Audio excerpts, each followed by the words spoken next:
This is Jason Nickleby, Coordinator of Officials with the Minnesota State High School League, and welcome to the training tape number 2 for the Minnesota high school basketball season. Hope you had a good break.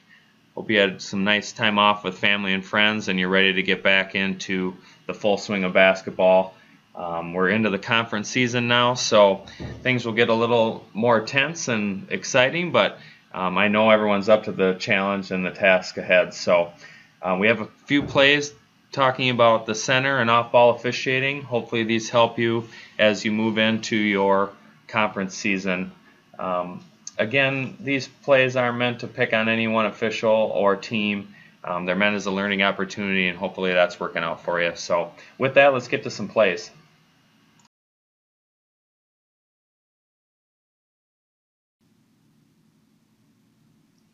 In this training tape, we're going to really focus in on the mechanics of the center and off-ball officiating. And in this particular case, I want you to take a look at the C on bench side and his mechanics. We do an excellent job as a crew here. We have a flex over to the ball side there by the lead. The trail sticks with the ball handler as she dribbles over to bench side. He maintains his count, and this would be his primary. And so this is properly done, well done by the crew. Notice that the C on bench side is not looking at the dribbler. He's looking off ball in the paint just like he should. If we have two sets of eyes on the ball handler, that means we have the lead watching 8 other players, and that's not what we want. So well done by the C here. And when it finally is a threat in his primary coverage area, he turns his attention to this play, and he handles this really well. Now, if the ball's close enough to out of bounds and there's some marginal contact and you can just give them an out of bounds throw in, that's fine. But I think in this case that had there not been the contact, I think the player from White probably would have been able to maintain control of the basketball on the court. So a pushing foul is the proper call here. But I just wanted to point out the mechanics of the C. He's watching off ball like he should. He's not looking at the dribbler until it's finally in his coverage area, and then he properly calls a foul and has good mechanics and sound judgment. So very well done by the crew here. We have a flex. Trail takes his player over until it's not his anymore, and then the C picks it up from there and handles it very well. So nice job by the crew.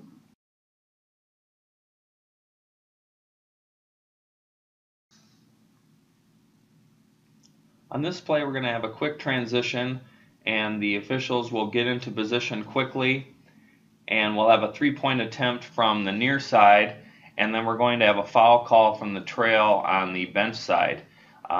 First of all, I want to point out that the trail does an excellent job of getting into really good position. He's nice and low. When the shot goes up, he does not bail and head back to become the new lead. He stays there and officiates the rebounding action, and that's how he is able to see this. Now, this play does occur in the paint. This contact does occur in the paint. I would prefer that we maybe wait a second or two, allow the lead to have a shot at this. It is right in front of him, but then at that point, the trail does have a look there through the back, and we can have that call come from trail. But I do like how the trail is working low, and he doesn't bail so that he's able to help on this particular play. And then the C sticks with the shooter all the way to the ground. So very well done there. The lead is in the process of a possible flex, but he stops once the shot goes up and then focuses in on the paint. I think that's part of the reason why we may have missed this from lead, because we were in the process of trying to flex and then we stopped and then we were really close to the baseline. And that happens. Sometimes we just get caught in a flex. And then we just have to stop, because if we keep going with the flex, we're going to mess up our transition back the other way if we have a rebounding action. So good job by the crew to just hold tight and officiate where you're at. Trail, good job of staying low, focusing in on the rebounding action, not getting caught up with the basketball, and then good communication after you have the foul of the basket is good and we're going to have a throw in on the baseline. So well done by the crew.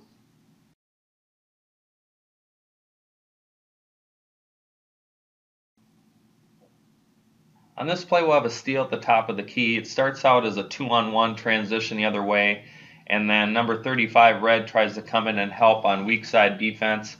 And by the time that she attempts to block the shot, the C and the new lead are in good position to officiate this play.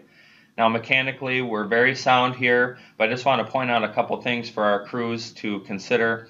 Just make sure that you talk about this type of play mechanically, how you're going to handle it, primary coverage, who's going to handle the first crack at this play, whether it's lead or C. This is a one-on-one type of a situation, so it does originate C side, at least the contact does. So if you want to give this to C, totally fine with that. Now some crews would say that the contact occurs in the paint, so the lead should have first crack. I'm fine with that as well. Now the Federation Mechanics Manual draws a line right down the middle of the paint with the C taking everything on their side and the lead taking everything on their side. Mechanically, totally fine if crews want to give the entire paint to the lead or split it in half like the Federation Mechanic. Just make sure we're all on the same page as a crew. But in this case, I think they're on the same page. The lead is in good position on the baseline, and the C gets down into position to see this contact from behind, calls the foul, and uses proper mechanics at the site of the foul to indicate that we have a push, the basket will count, and we'll shoot one. So, well done by the crew, good communication. Just make sure we pregame this type of play and how we're going to handle contact in the paint and plays that initiate from the C side, both in transition and in front court defense.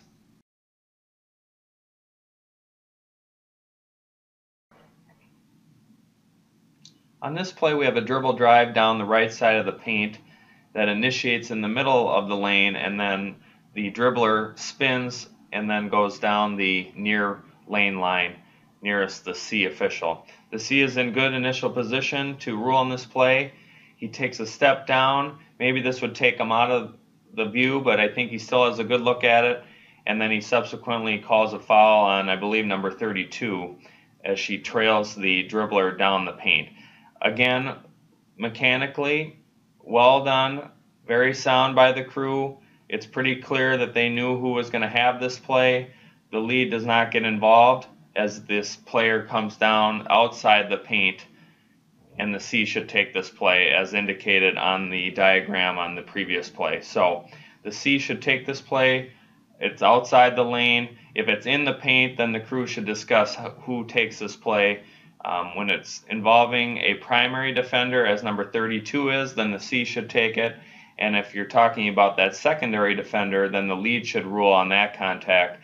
And I believe number 2 has good verticality, and this is properly no-called by both the lead and the C. So just make sure mechanically we talk about who's going to take this play, but I think since it's pretty clearly outside the lane, the C should take this play, and he does.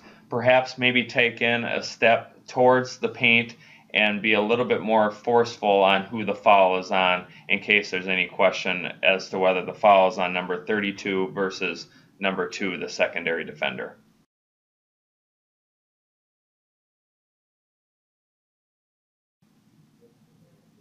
Similar to the last play, we have a dribble drive that's initiated from C side, and there's contact by number 4 right at the block on the near side.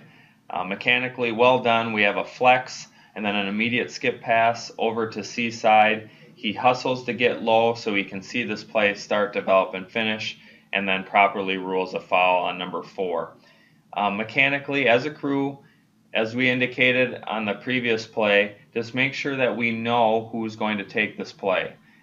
We have a one-on-one dribble matchup all the way to the basket, initiated from C side, and we don't involve a secondary defender or another defender in the paint, so the lead should really stay out of this play as he does here, and let C take this play, good, bad, or indifferent. So on this play, he dribble drives to the basket. The contact is made by number 4. He doesn't have legal guarding position. If number 4 makes it all the way into the paint and establishes legal guarding position and there's a block charge play, then mechanically we'll want to talk about that play as a crew and who's going to take that. But in this case, he doesn't make it. It's just a regular dribble drive initiated from C side, so we're going to let C take this play all the way to the basket.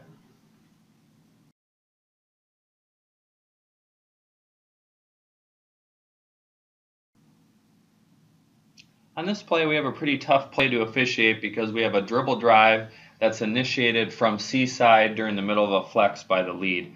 You'll notice that the dribbler goes to the baseline while the lead is flexing, and we have subsequent contact with 33, who's in legal guarding position prior to the dribbler leaving the floor, and then we have a good block by number 23 defense. So ultimately, very well officiated by the lead and the crew. We have 2 good no calls, 33 is in good position, 23 has a good block, and we don't have anything here. But just something to consider, if we're in the middle of a flex and we have a dribble drive, we should either stop if we're not halfway across the paint and go back, or try to get to that far lane line to where the eye is in Timberwolf and then stop and officiate the play. Because if we're still moving when this contact is made, sometimes our eyes moving can be deceiving on what we see. So if we can be stationary when this contact is made, that's ideal. But if we're in the middle of the flex, we either need to stop and go back or hustle and get over to the other side so we can view this play. But ultimately, we properly no call this. 33 is in good position. We don't want to reward the offensive player for initiating contact into 33. He's coming from underneath the basket into 33, and we properly no call this. But if we're in the middle of a flex, either stop and go back or go all the way to the far lane line and stop. But good job by the crew. Good stationary officiating by the C to just stay in his position instead of bailing out to become the new trail, and good no call or good no calls by the lead in this case.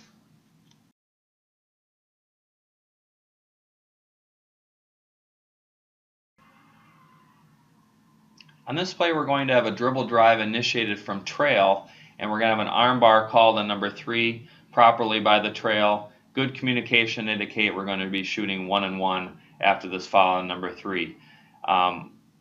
As a trail, we want to work a little bit lower till we can look back towards this space. So then when we have this dribble drive that's initiated, we'll have a good straight look to the basket, and we can tell if this is an armbar foul or something that we can let go.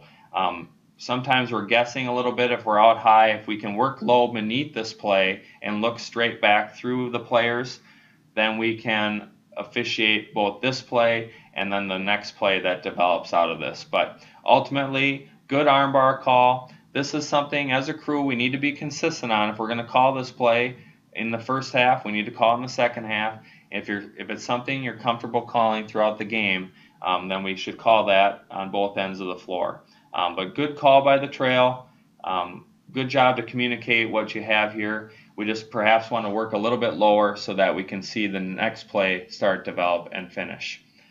Good job by the guys and gals in this tape. We had a lot more plays than last week. Some good discussion points. Again, you don't have to agree with all of my thoughts on the mechanics of these plays, but hopefully it's something that your crews discuss when you have your next few games. And good luck over the next week or two, and we'll be back in touch in a couple weeks. Good luck.